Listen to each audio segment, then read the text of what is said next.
Hello and welcome to Chaotic Insights, where I break down the TV show Chaotic. And today we'll be talking about episode 33, Train Wreck.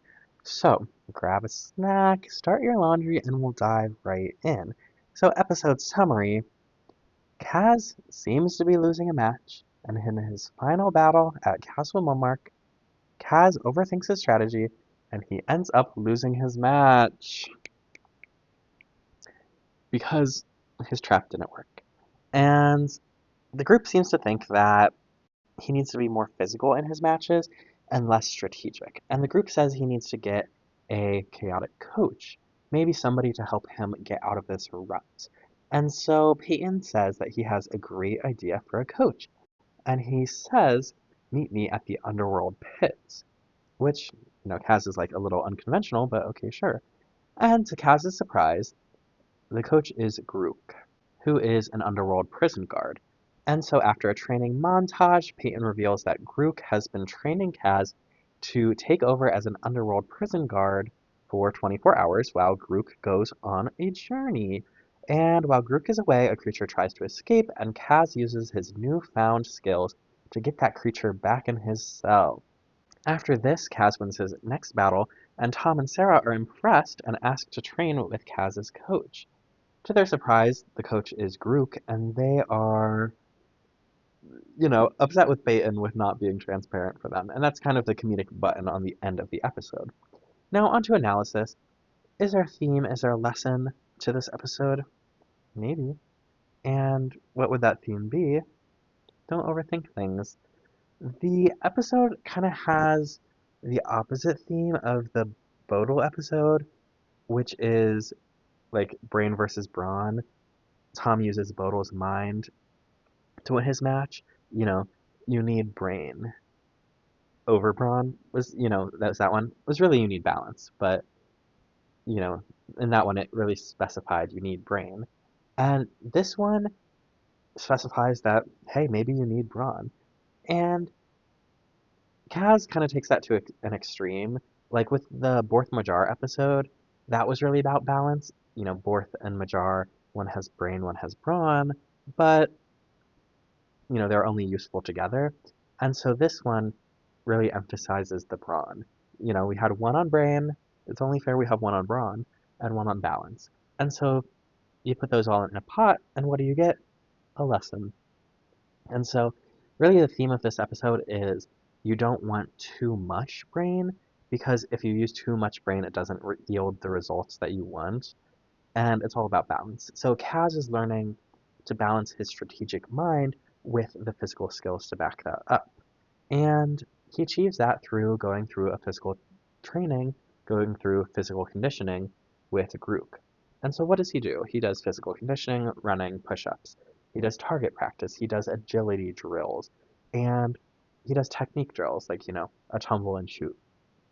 And so with all that practice, Kaz improves. And which may be another lesson to the episode that, good practice yields good results, yields improvement. You're only as good as you practice. So, if nothing else, Kaz's confidence with the Pyroblaster increases, but he becomes more confident and sure of himself because he's practiced this physical ability. So, in a brain versus brawn, you gotta have brain, you gotta have brawn, and you gotta have both. Because if you don't have brain, then you have what? Nothing. If you don't have brawn, what do you have? Nothing. If you have brain and brawn, what do you have? Both.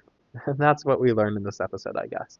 But this is really, it's like a standalone episode. It's, we're exploring a little bit of Param. We get to see the underworld. We get to see the pits and the prison system in the underworld. And so let's move to lore, where we learn a little bit about this underworld prison, aka the pits. And Grook trains the prisoners to fear a tuning fork. And so I believe they ran through the prison in an earlier episode where they scan the music with Raren before the Codemaster match. And so, like, we've seen that there is a prison system in the underworld, but this really goes more into depth about how there's different levels, how there's a guard post, um, and that the tuning fork is you know, a conditioning tactic to keep the prisoners in line. Now, we also do get to see a little bit more of Castle Momark in the drome, and so we specifically get to see this room called the Vivatorium that has cages and levers and machines and vats of bubbling liquid. And with the information that we know, Momark makes creatures. And now we're adding in this Vivatorium, which, the prefix viv means life, like Viva, you know, Viva Las Vegas. Viva means like, long live, or, that root word applies to this word, the Vivatorium. Viva is in that. And so we can infer that this is a place where Momark gives life to creatures. And so this technology also gives light on maybe what is in this lab setting and how he does that. This could be a location where the creatures are made, and with the cages, with the levers, with the machines, with the bubbling vats of liquid, these all seem like different techniques that Momark would be able to use. And so I think that's just interesting in and of itself on how they shed light on the technology that Momark uses to create creatures, even though that's not a focus of this episode at all. They're just telling us that this exists, and this is a corner of the castle that, it's a tool in the toolbox. It's something you can play with. The big thing about this episode is the chaotic coaching of it all. And even though we don't get to see a real chaotic coach in this episode, Sarah says it's totally normal for experienced players to give tips and tricks to players going through slumps. And so this tells us a little bit about chaotic culture and how mentorship is a regular occurrence at chaotic. And it does beg the question, are chaotic coaches like a volunteer gig, or do you get lessons like you pay a coach like you would pay a piano teacher? And are there formal avenues to acquire one? Like, is there a message board? Or do you have to like informally seek out a player you admire? Hey, you're a really good player. I would love to get some tips. And I'm sure that's like networking. Hey, you're a good player. I would love to get some tips. Maybe they would do that for free. Or maybe maybe it's like consulting where they're like, this is my consulting fee. So that's a question that arises. And it's also like coaching, yeah, that's a perfect use for the beta drome. Practicing to get better. And practicing to get better in the beta drome with a coach, that seems like the perfect place. There's no rules, there's no pressure. You're just doing it for fun or you're doing it for practice. And that all these reasons to use the beta drome that aren't the actual reason, you can challenge match in the beta drome. That's a good reason to use the beta drome. You can use the beta drome for practice. That's a good reason to use the beta drome. To explore, kind of subversive. To dig into a creature's memories, kind of subversive. But to practice with a coach, a great use for the beta drum. And honestly, where were the chaotic coaches for Lulu back a couple episodes? She was in a rut. She couldn't seem to win a match, and maybe seeking out a chaotic coach or having a chaotic coach seek out her, you know, maybe that could have been a win-win situation. But it all leads back to, why is there no orientation system at Chaotic?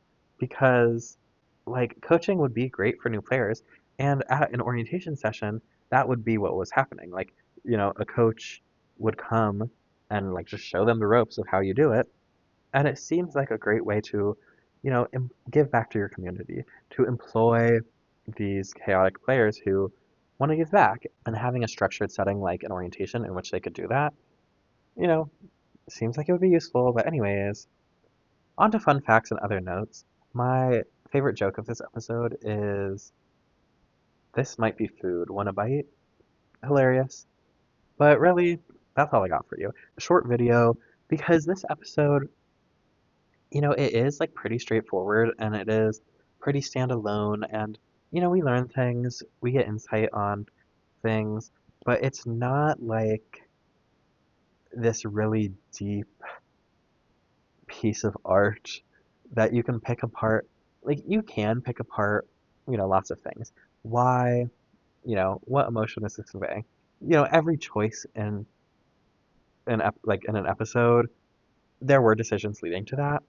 But this is really a simple standalone episode. It really doesn't have a B plot. It's cast focused. It has a comedic premise. It's light and fun, and it's definitely an episode I remember. Like this episode is easy to watch, and it's a good one to put on when you just want a little taste of chaotic. And the memorable aspect of it is interesting because it is, it's an easy one to put on as a rerun. And so maybe they did, and maybe I've seen it so many times.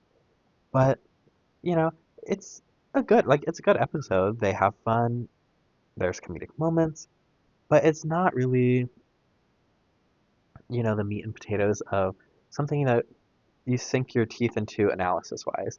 Like, it gives us a lesson, it gives us a theme of, you know, brain versus brawn. You know, it's good to have both, but in order to have both, you have to have brawn. And, the practicing of it all, which, it's fun and it's a good lesson. And that's what it is.